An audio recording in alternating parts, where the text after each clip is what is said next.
Exclusive. The Fed responds to the Moonstone Bank mystery.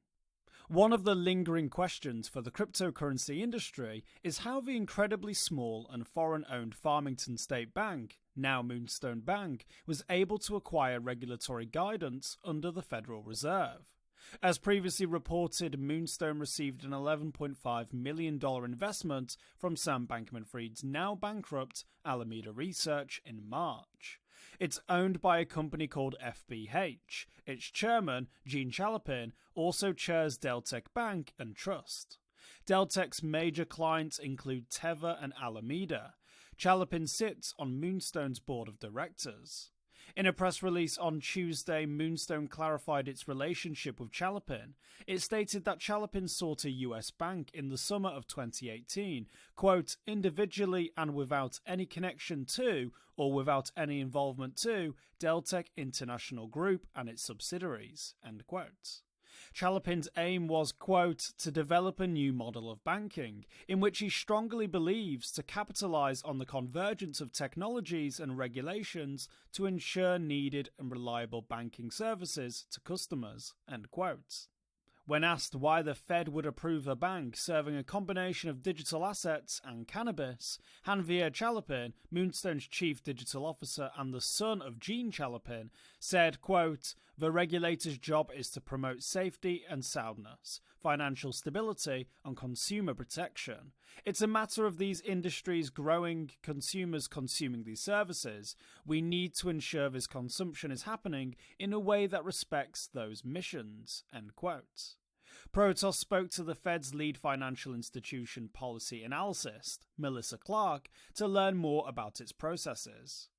The Fed says it makes mistakes. Clark acknowledged that she was unfamiliar with Farmington State Bank, or Moonstone. Regarding the acceptance process of a new bank as a member to the Fed regulatory system, she told Protos, quote, you look at a lot of different factors. You look at all the statutory factors, financial, managerial, ownership, legal, permissibility, business plans, future prospects. Based on the information gathered, we'd move forward, end quote.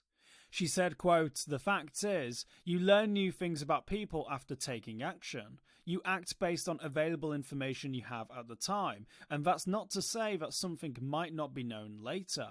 I've been doing this for 38 years, said Clark. Bad things can happen, even when you think all things are in order.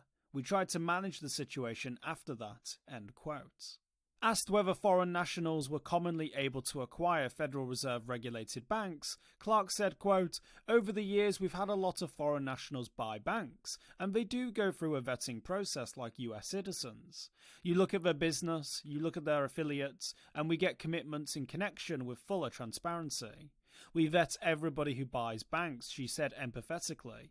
We don't always have perfect information. Sometimes we're dead on, and sometimes we might miss something, end quote.